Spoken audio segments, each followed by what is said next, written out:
Hello?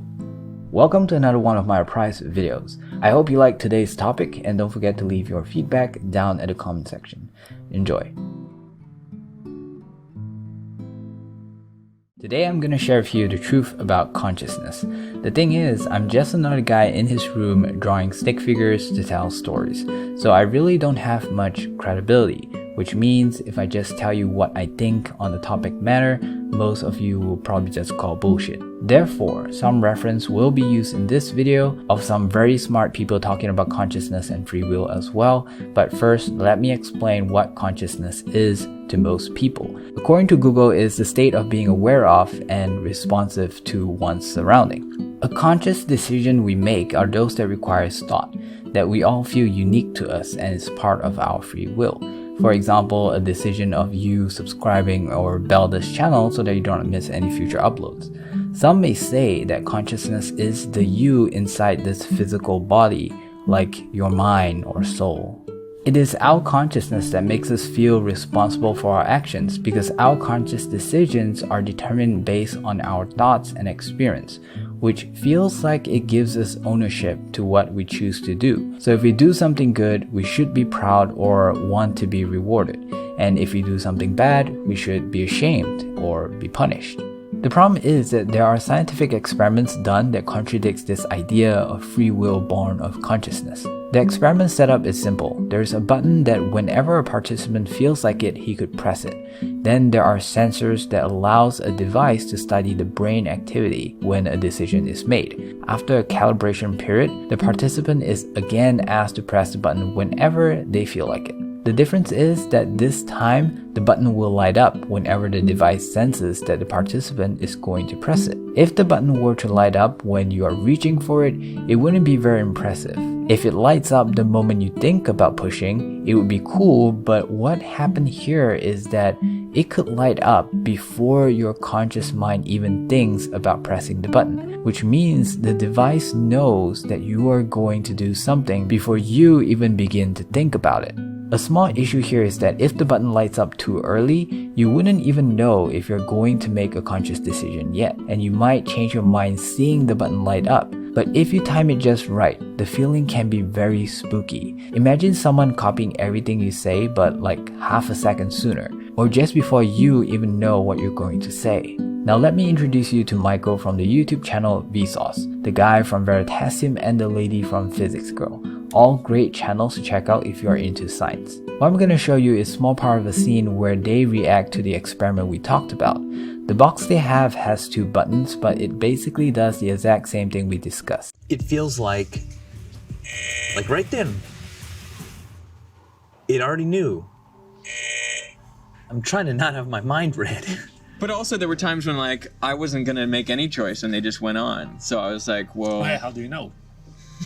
What? Right. How do you know that? Maybe the lights just stopped your brain from telling you that you're about to make a choice. It's not just, oh, he's about to push it, but it's he is about to become aware that he is going to push the button. I don't know, I'm such a human, Michael. I feel like my human response is like, okay, there's a process my brain goes through, I get it, you learned it, but it's still my brain, it's still my process. I think what you're going through right now Denial. is, I was going to use a different word, but is a process that we all go through when we're exposed to the fragility of free will. I like to call it limitations of free will. Now here's Neil deGrasse Tyson. He is probably the most well-known astrophysicist currently in the media, and next to him is theoretical physicist Brian Greene, who knows just as much as Neil deGrasse Tyson and arguably even more. Finally, there's also Heather Berlin, a neuroscientist who basically studies brain activities for a living. And here's what they have to say on the subject of consciousness and free will.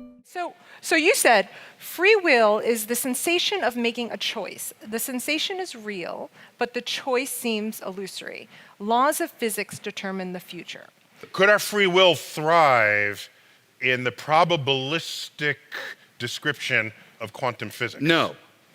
Probabilistically, the particle can be here or there. Yes. But if you measure it, it is only in one place. Yes. So my act of thought is I want a cheeseburger, that's the particle in this state. And I'm gonna say, I want a cheeseburger, bam! Because it's random. There's nothing that you did to pick one outcome because you wanted it, because you willed it, because it was your desire. And yet your intuition is you had the cheeseburger because you chose it. If it comes from a random process, it's like throwing the dice. And throwing the dice to get an outcome is not what we mean by free will. You can measure it using fMRI, which looks at blood flow to different parts of the brain. Functional magnetic resonance imaging. Basically looking at blood flow as a proxy to neurons fire. The blood is going to go where the neurons are firing because they need energy. We can predict up to 10 seconds.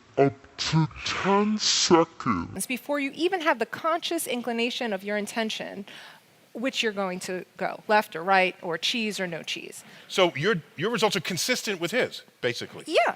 I think from both a physics perspective and a neuroscience perspective, we come to the similar conclusion that it's an illusion, that free will is an illusion. Naturally, not everyone is happy with this idea. Even Neil deGrasse Tyson has trouble accepting it.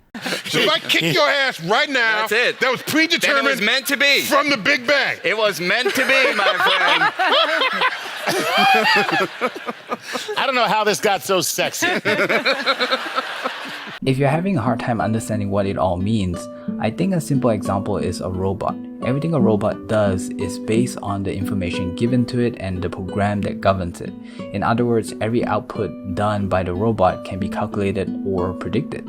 The robot could feel like he's making those decisions, but in reality, it was just by design. There are actually talks about how future computers with enough information of the world could simulate our entire existence to the individual. And knowing all this might also trigger some other questions like, is it really Adam's and Eve's fault for eating the apple in the Bible? After all, if you were to create a robot and it did something it shouldn't, is it really its fault, or should it be the creator's fault? But when it comes to the question, should a thief or murderer be punished or jailed since technically they were conditioned to do the bad that they have done? The answer is yes, because all of us has some degree of self-control, and it is this part of us that's being judged, which is also why we don't hold children accountable for their actions, because they do not possess the self-control an adult should have. So it's not so much of deciding who's right and who's wrong, but instead separating what's dangerous from the people. Studies have shown that people who have learned the truth about free will were more likely to cheat and behave poorly because they no longer feel entitled to their achievement. But you are your most immediate cause of your actions. And so we should feel the sense of ownership towards everything we do and affect. One of the theories of why we evolve to feel like we have free will is so that we are more invested in the things we do. We become more attentive and we want to see our ideas bear fruit, which is an advantage from a survival standpoint. Let me know what you guys think down in the comments. Do you agree or do you disagree? If you disagree, is it because you don't like the idea, or is it because you have a way of proving it being wrong? Also, if this sharing made you feel uncomfortable, which I felt too when I first learned about it years ago, feel free to express yourself at the comments as well and try to learn more about it. Maybe a deeper understanding can help you. I will link both the videos I took the scenes from down at the description. That is all for this video. Glad you made it to the end. Again, looking forward to hearing what you think down at the comments. If you find yourself wanting to see what else I've made, please check out the channel, subscribe, and click the bell icon so that you don't miss another future upload. See you again soon.